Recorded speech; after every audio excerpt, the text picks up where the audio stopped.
Muy buenas noches, bienvenidos a Signo Pesos, la economía al alcance de su pantalla. Estos son los temas claves de hoy. Así van los traslados pensionales. Les contaremos cómo ha avanzado la oportunidad para que las personas en régimen de transición puedan pasarse sin problema de Colpensiones a un fondo privado o viceversa. Aclararemos las dudas con María Lorena Botero, es gerente de beneficios pensionales en Porvenir.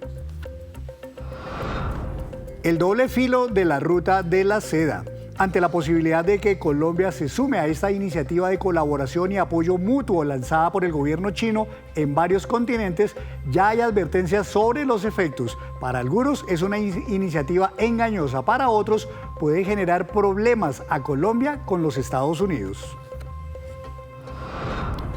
Polémica por las bajas ganancias de Ecopetrol.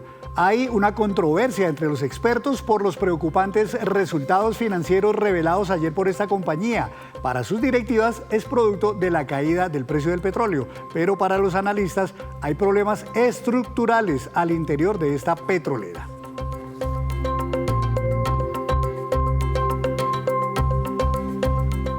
Y comenzamos esta emisión de Signo Pesos hablando de la reforma pensional, pero particularmente de una oportunidad que se abrió para miles de personas y consiste en los llamados traslados pensionales que le facilitan las cosas a muchas personas para pasarse de un régimen a otro. Para hablar del tema, saludo a la doctora María Lorena Botero, ella es gerente de beneficios pensionales en el Fondo de Pensiones y Cesantías Porvenir. Doctora María Lorena, buenas noches, bienvenida a Signo Pesos.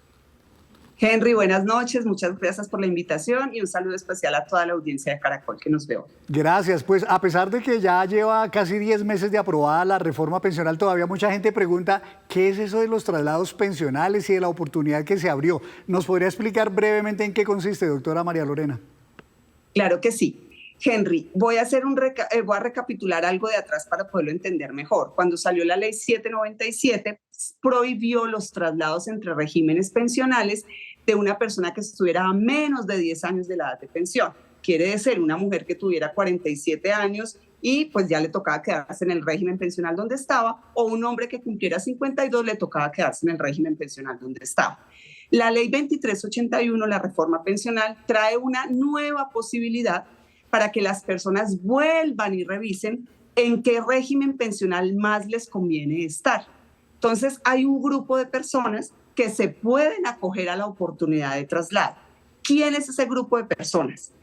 Hombres que tuvieran 52 años o más, o mujeres que tuvieran 47 años o más, al 16 de julio del 2024. Esa fue la fecha en que se promulgó la ley 2381. Y adicionalmente, mujeres que tengan 750 semanas cotizadas o más al Sistema General de Pensiones y los hombres con 900 semanas o más cotizadas al Sistema General de Pensiones. Entonces, esos hombres mayores de 52, esas mujeres mayores de 47, mujeres con 750 semanas o más y hombres con 900 semanas o más, pueden en este momento acogerse a la oportunidad de traslado. Y simplemente la oportunidad de traslado es volver a revisar el régimen de pensión más conveniente. ¿Me conviene estar en un fondo privado como Porvenir o me conviene estar en Colpensiones? Vale la pena aclarar que son de doble vía. A mí me puede convenir más Colpensiones y a otras personas le puede convenir más un fondo privado. Entonces es de doble vía y en este momento se pueden acoger a la oportunidad de traslado. En los últimos años muchos colombianos quisieron trasladarse efectivamente de un régimen a otro según la conveniencia, pero como la ley lo prohibía, usted bien lo explicó, pues les tocaba poner abogado, demandas, en algunos casos tutelas. ¿En esta oportunidad que abrió la reforma pensional pasa igual o ya se elimina la necesidad de un abogado y una demanda? Se elimina la necesidad de un abogado y una demanda, ya la ley lo permite, las personas pueden acogerse a la oportunidad de traslado. Es más, estamos haciendo una campaña muy especial desde Porvenir, estamos contactando a las personas que tienen demanda de nulidad para decirles, vamos a... Posteriormente a eso, pues desisten de la demanda cuando ya el traslado esté aprobado. Entonces, no se requiere poner ninguna demanda, la ley se los permite y los que tienen una demanda en curso, también los estamos invitando a que hagan la doble asesoría, hagan la solicitud del traslado y para mayor seguridad, cuando ya esté todo, ya esté afiliado a Colpensiones, si es donde se quiere pasar, desiste de la demanda que tiene en curso. Entonces, no hay necesidad de abogado ni nuevas demandas para acogerse a la oportunidad de traslado. ¿Y ese trámite debe arrancar por dónde? ¿Por el fondo privado o primero por Colpensiones? Como el cliente quiera, el orden que quiera. Lo importante es que debe tomar una doble asesoría. Voy a poner el ejemplo, la persona está en Porvenir y se quiere pasar a Colpensiones. Entonces, puede empezar la doble asesoría por Colpensiones o por Porvenir. No hay ningún orden específico. Entonces, toma la doble asesoría con Porvenir. Si son afiliados a Porvenir, es simplemente llamar a nuestra línea de servicio al cliente. En línea le dan la información y toma la doble asesoría con Colpensiones. Una vez tenga la información de las dos entidades, esa persona va a tomar una decisión informada, decide el traslado y lo que hace es que solicita el traslado de régimen a través de un formulario que existe para eso y es un proceso que se demora 2 meses. Es así de sencillo. Si la persona se quiere pasar de Colpensiones a un fondo privado como Porvenir, hace lo mismo, toma la doble asesoría, en Porvenir solicita el traslado y en los 2 meses ya la persona está trasladada a Porvenir. Es un trámite sencillo y no requieren de ningún intermediario ni ningún abogado. Doctora María Lorena, aun cuando la reforma pensional concedió 2 años en total, contados desde julio del año pasado, para hacer estos traslados, se escucha mucho que hay una premura de que ojalá se haga pronto ante la eventualidad de que la Corte Constitucional, que deberá en las próximas semanas o meses pronunciarse sobre la exequibilidad o no de la reforma pensional, pudieran eventualmente, si fuera el fallo desfavorable a la reforma pensional, pudiera caerse esta oportunidad. ¿Es así? ¿Es mejor hacerlo cuanto antes? Es mejor hacerlo cuanto antes porque ¿qué entendemos? Y yo creo que eso pues todos estamos de acuerdo con lo que voy a decir. Si yo hago el trámite ya y la reforma por alguna razón llegue a quedar inexequible, pues eso no puede ser retroactivo a los traslados que ya se hicieron. Entonces sí estamos invitando a la gente pues para que garantice ese traslado o acogerse a esa oportunidad de traslado lo antes posible. Efectivamente, como lo dices, Henry, ese plazo vence en julio del 2026 y las personas que no se acojan antes de esa fecha pues estarían por fuera de la oportunidad de traslado. Pero por el fallo de la Corte pues hay un elemento adicional que deberían hacerlo lo más rápido posible pues para evitar cualquier eventualidad de lo que pueda pasar. Usted bien lo dijo, doctora, al comienzo, que esto es de doble vía. ¿A quiénes eventualmente les convendría si están en Colpensiones, pasarse a un régimen privado, a un fondo privado de pensiones como Porvenir? De acuerdo. Y mira, Henry, que ahí hay un paradigma muy marcado y yo creo que vale la pena aclararlo. Actualmente con la Ley 100, voy a hablar de la Ley 100 de lo actual, el Ministerio de Hacienda sacó un informe, un estudio y dijo, mire, el 95% de las personas que se han trasladado a Colpensiones han tomado una mala decisión. Y uno cree que no, y entonces al 5% le podría convenir Colpensiones. Y lo voy a resumir en lo siguiente. ¿A quién le conviene Colpensiones? Unas personas con una muy buena densidad de cotización, tienen muchas semanas cotizadas y tienen un buen salario. Cuando uno habla de un buen salario en Colombia, ya uno está hablando de 3, 4, 5 salarios mínimos, eso es un buen salario en Colombia. Entonces hay una condición especial y pues sabemos que la inmensa minoría de los colombianos, porque el 80% de la gente en Colombia cotiza por debajo de 2 salarios mínimos legales vigentes y la densidad de cotización de la gente es muy poca. Teniendo que cotizar en Colpensiones 1.300 semanas, la gente apenas cotiza en promedio 400 semanas al Sistema General de Pensiones, por eso tan pocos pensionados. Entonces, ahí hay un grupo grande que en la Ley 100 les conviene el fondo privado y una minoría Colpensiones.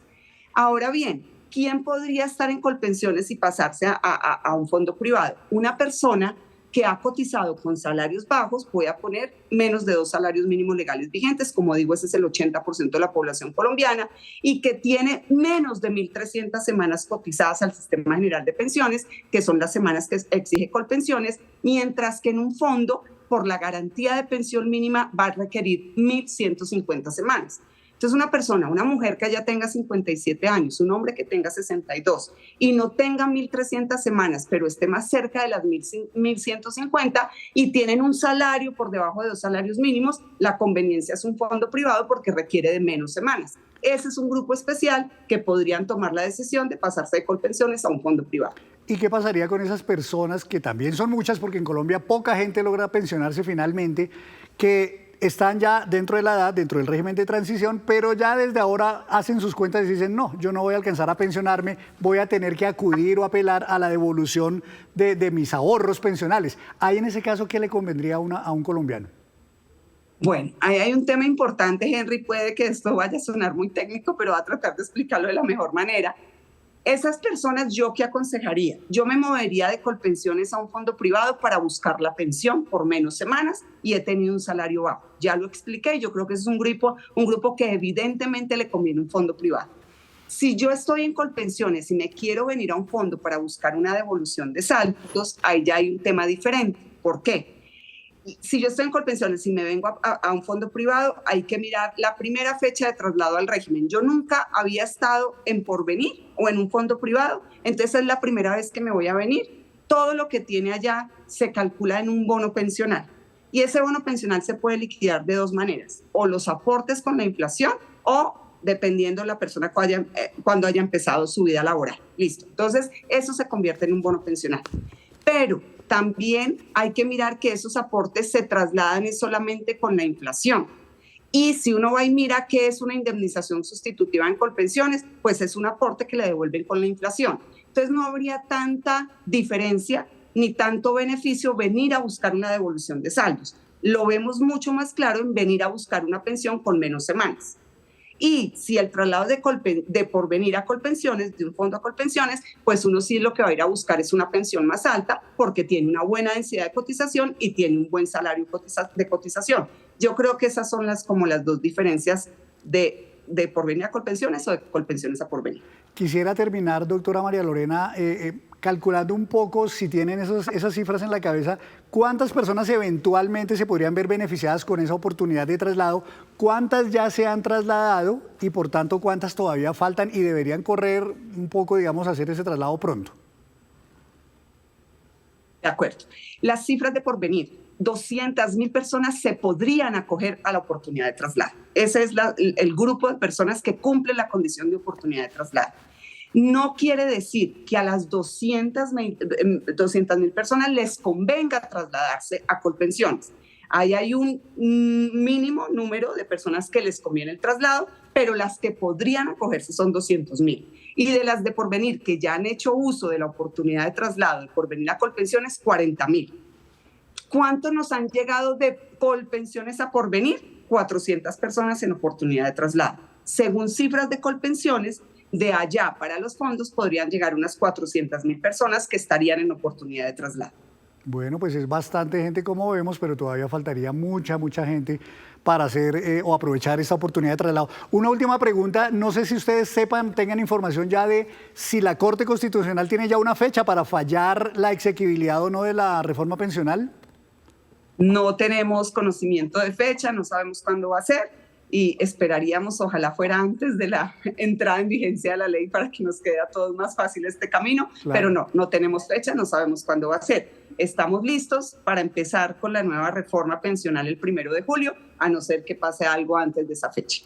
Pues muy bien, doctora María Lorena, aclaró usted muchas dudas de los colombianos que nos siguen todavía preguntando acerca de este tema de los traslados pensionales. Gracias por estar en Signo Peso, seguiremos hablando. Henry, muchas gracias a ustedes. Hacemos así una breve pausa, pero cuando regresemos espere cómo van las exportaciones colombianas. Víctor Grosso ya viene con todas las cifras del más reciente reporte del DANE. Gracias por continuar en Signo Pesos. A esta hora llega don Víctor Grosso con noticias relacionadas con esto, las exportaciones colombianas. Don Henry, buenas noches para los televidentes y son noticias relativamente positivas porque están creciendo las ventas de Colombia al exterior. Si usted se imagina a Colombia como un gran almacén, pues si vendemos más plática nos llega, ¿no? Y eso le impacta positivamente a nuestra economía y también depende mucho de qué estamos exportando y cómo se impactan diferentes sectores. Ese es el dato más reciente publicado por el DANE hoy. En marzo crecieron nuestras ventas al exterior un 12,2%, nos compraron 4.338 millones de dólares. ¿Solo en marzo? Solo en marzo y cerramos el primer trimestre de este año con un crecimiento del un poquitico más del 5% en las ventas al exterior. Cuando miramos por grupos de lo que exportamos, aquí hay cosas interesantes. El sector extractivo tuvo una reducción en sus exportaciones del 12,2%. Ahí está minería y todo eso, sí, petróleo. Petróleo y carbón particularmente, pero es pareciera que es un tema más asociado no en volumen exportado, sino en precio, porque los precios de los commodities han descendido. Manufacturas, y esta parte es quizá la más importante porque están creciendo de manera importante las exportaciones distintas a las del sector extractivo. Y esto es diversificación en la economía. Manufacturas, crecimiento del 16% y exportaciones agropecuarias casi de un 51%. Veía yo por ahí un mensaje del Banco de Bogotá que decía que en marzo exportamos más café, recibimos más plata por exportaciones de café que por exportaciones de carbón, y que ese es un fenómeno que no se ve siempre vendemos más carbón que café, y que no ocurría, por ejemplo, desde el año 2020. Así que es un tema por destacar. Deben estar incluidas ahí también las flores de San Valentín. Claro, también un crecimiento muy fuerte. Y cuando empezamos a desagregar países, pues Estados Unidos...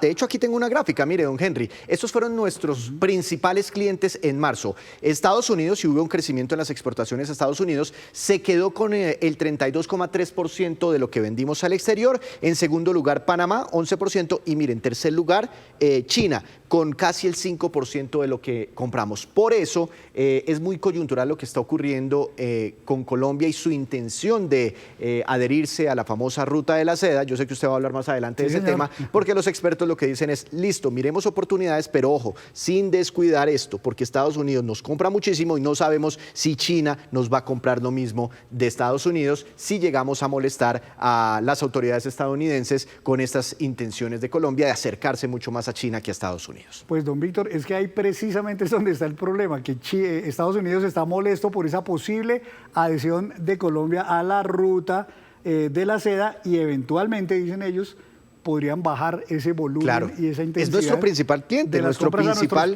comprador, y quién sabe si entre los otros países van a reemplazar lo que hoy en día hace Estados Unidos con los productos colombianos. Pues ahí está el meollo del asunto, don Víctor. Por eso quiero que veamos esta nota que precisamente nos preparó Luis Apolo, y es que el posible ingreso de Colombia a la ruta de la seda liderada por China desató esa advertencia de los Estados Unidos sobre las consecuencias que podría traer esto en las relaciones comerciales entre el gobierno de Donald Trump y nuestro país.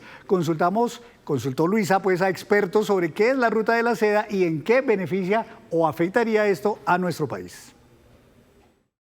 Esta es la Ruta de la Seda, un proyecto de gran escala del gobierno de Xi Jinping y que busca fortalecer los vínculos del gigante asiático con muchos más países de Europa, Medio Oriente, Asia, África y América Latina. Desde el año 2013, China ha destinado grandes cantidades de dinero para financiar, construir o dirigir proyectos de gran escala en materia de infraestructura, entre ellos carreteras, puertos y centrales eléctricas. Luego de conocerse que el presidente Gustavo Petro viajará a China y posiblemente anunciará el ingreso de Colombia a esta ruta, Estados Unidos advirtió posibles retaliaciones contra Colombia. Mauricio Claver Caroni, representante de Estados Unidos para América Latina, aseguró que ese acercamiento del presidente Petro con China es una oportunidad para las rosas de Ecuador y café de Centroamérica. Pero al margen de esa amenaza, ¿en qué beneficiaría a Colombia entrar a esta ruta? Mayor capacidad de intercambio comercial desde el centro a los puertos y entre puertos en el mundo abarata los costos. Eso significa que vamos a poder vender en mejores precios y comprar a mejores precios. La otra cara de la moneda son los posibles perjuicios que se deriven de esta adhesión, sobre todo con nuestro principal socio comercial, Estados Unidos. Nos puede causar mucho daño, no solamente en nuestro relacionamiento en materia exportador, sino en los mecanismos de defensa comercial. Podemos terminar afectando fuertemente el aparato productivo nacional. Algunos críticos aseguran que la ruta de la seda es una estrategia engañosa de China para aumentar su influencia geopolítica, pues ha llevado a endeudar a muchos países. Y los preocupantes resultados financieros de Ecopetrol, revelados anoche, generaron explicaciones encontradas. Aunque el presidente de la petrolera asegura que la caída de las ganancias se relaciona con el menor precio mundial del petróleo, analistas en Colombia advierten que la explicación está en problemas estructurales en esta compañía. La curva de esta gráfica demuestra la caída recurrente que han tenido las ganancias de Ecopetrol. En el informe más reciente de la compañía reveló que entre enero y marzo de este año las ganancias cayeron 22% en comparación con el mismo periodo del año pasado. El presidente de la petrolera manifestó que no es culpa de su gestión, sino de factores internacionales. Aquí estamos observando un impacto importante sobre el precio que hace que pues lógicamente sea una de las causales más relevantes que explica la diferencia. Si hubiéramos tenido los 745.000 a precio de $80 el barril, pues estaríamos por encima de la utilidad neta de los 4 billones del año pasado. Pero para expertos como el director de investigaciones económicas de Corfi Colombiana, el precio del petróleo internacional ha sido tan bajo como para que explique estos resultados. En el primer trimestre del año, el precio promedio del Brent fue cercano a $75 el barril. Si bien es cierto que hoy en día estamos viendo precios más cercanos a $60 el barril, el año comenzó muy bien, incluso llegamos a tener un dato de precios del petróleo a comienzos del año llegando a $85 el barril. Entonces, es decir que no es cierto que los precios internacionales del crudo estén afectando los resultados del primer trimestre. Asimismo, indica que la baja en las ganancias se deben más a temas estructurales de la compañía. El aumento en producción no está logrando compensar las pérdidas que estamos teniendo por la baja exploración, el aumento en los costos de producción. Hemos visto, por ejemplo, los temas de refinación y en general en las diferentes cadenas de producción que hay un aumento importante en los costos. Entre tanto, otros analistas manifiestan que a Ecopetrol le ha ido bien con la producción de hidrocarburos, pero hay fallas en otros factores. Los volúmenes de producción, sobre todo los volúmenes de crudo, se han logrado mantener. Creo que eso es algo positivo en medio de una situación difícil, pero seguimos viendo que realmente el que está jalando más son los negocios que tiene Ecopetrol en el Permian. Desde 2023 las utilidades han caído 52%, muy por encima de lo que bajó el precio del crudo Brent. Y antes de despedirnos, los dejo con este dato. Docena de huevos, ¿cuánto cuesta en cada país? Miren ustedes dónde más cuesta. En Suiza, por ejemplo, $7.27 la docena. En Nueva Zelanda, $6.40. En Estados Unidos, $4.24. En Uruguay, $4.24. En Chile, $3.59. Y miren ustedes, en Colombia, apenas $1.60 en promedio. Y así terminamos por hoy. Los esperamos mañana con una nueva emisión y toda la información económica que usted necesita saber. Esto es Signo Pesos, la economía al alcance de su pantalla. Buenas noches para todos.